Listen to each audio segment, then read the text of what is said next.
సప్తస్వర్ణదీపస్తంభముల మధ్య వసించు తండ్రి దేవా, వాడి అయిన రెండంచుల వాక్కు ఖడ్గధారి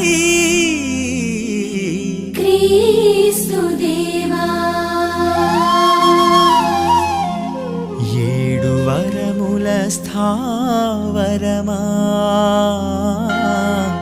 పవిత్రాత్మ దేవా, స్వాగతం ఈ భువికి సుస్వాగతం, స్వాగతం మా గృహమునకు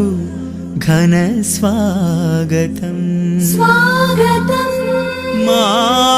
హృదికి సుమ